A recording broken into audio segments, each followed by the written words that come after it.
السلام علیکم دوستو، میں ہوں سہیل بلوچ اور آپ دیکھ رہے ہیں سب رنگ ٹی وی۔ اور آج ہم بات کرنے جا رہے ہیں برِ صغیر کے مشہور پرہلاد پوری مندر کی بدروحوں کے بارے میں۔ پرہلاد پوری مندر کی بدروحوں کے بارے میں بات کرنے سے پہلے میں آپ کو بتانا چاہتا ہوں کہ یہ ایک سچا واقعہ ہے جس کی تصدیق 1948 میں علمدار حسین اسکول میں پڑھنے والے طالب علموں نے بھی کی ہے۔ دوستو، ملتان میں پرہلاد پوری مندر اور علمدار حسین کالج بالکل نزدیک ہیں۔ ملتان میں رہنے والے دونوں عمارتوں کے بارے میں اچھی طرح جانتے ہیں۔ 1947 سے پہلے ملتان میں ہندوؤں کی کثیر تعداد رہتی تھی۔ 1839 میں انگریزوں کی جانب سے ملتان کے محاصرے کے دوران گولہ باری سے ملتان کے قلعے پر موجود پرہلاد پوری مندر کو بھی شدید نقصان ہوا۔ انگریزوں کے ملتان پر قبضے کے بعد مقامی ہندوؤں نے چندہ کر کے پرہلاد پوری مندر کی مرمت کرائی اور نئی تعمیرات بھی کرائیں۔ 1947 میں برِ صغیر کی تقسیم پر ملتان کی ہندو آبادی بھارت چلی گئی، جس سے ملتان میں موجود ہندو مندر اور سکھ گردوارے خالی ہو گئے۔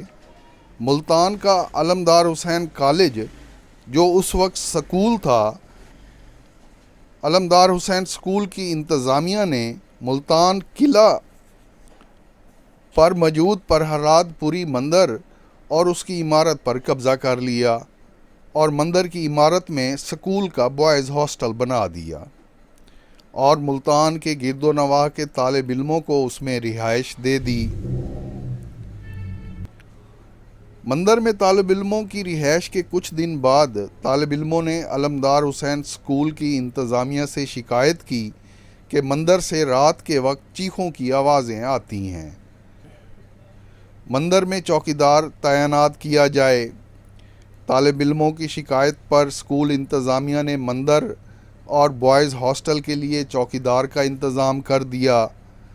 مندر کے چوکیدار نے کچھ دن کام کیا۔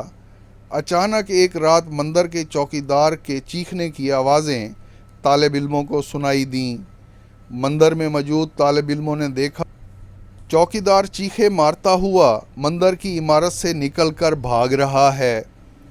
طالب علموں نے دوسرے دن علمدار حسین اسکول کی انتظامیہ کو چوکیدار بارے آگاہ کیا۔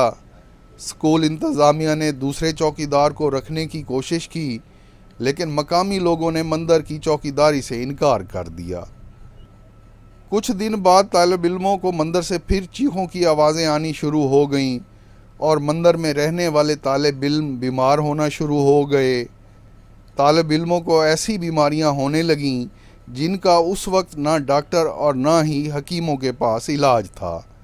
اس صورتحال میں طالب علموں نے ہاسٹل کو چھوڑنا شروع کر دیا، جس پر علمدار حسین اسکول کی انتظامیہ نے ملتان کے عاملوں سے رابطہ کیا۔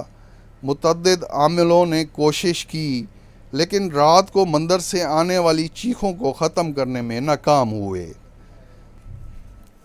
علمدار حسین اسکول کی انتظامیہ نے ان حالات میں اس وقت خصوصی طور پر کراچی سے ایک عامل کو بلوایا جو بنگالی جادو کا بھی ماہر تھا۔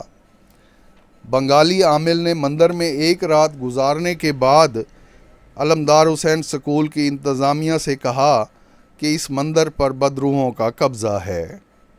بدروحوں کو مندر سے بھگانے کے لیے بنگالی عامل نے ایک ہفتے کا وقت مانگا۔ بنگالی عامل نے اسکول انتظامیہ سے کہا جب تک وہ مندر کو بدروحوں سے پاک نہیں کر دیتا، مندر میں موجود طالب علموں کو کہیں اور منتقل کر دیا جائے، جس پر اسکول انتظامیہ نے مندر میں بنے ہاسٹل سے تمام طالب علموں کو بنگالی عامل پرہلاد پوری مندر سے بدروحوں کو بھگانے کے لیے رات کو مندر میں آگ کا بڑا سا الاؤ جلاتا اور ساری رات آگ کے اس الاؤ کے گرد چکر لگاتا اور بدروحوں کو بھگانے کے لیے عمل کرتا۔ اس وقت پرہلاد پوری مندر میں بنے علمدار حسین اسکول کے ہاسٹل میں رہنے والے ایک طالب علم کا کہنا ہے کہ لوگوں نے بنگالی عامل کو 3 رات تک پرہلاد مندر میں عمل کرتے دیکھا۔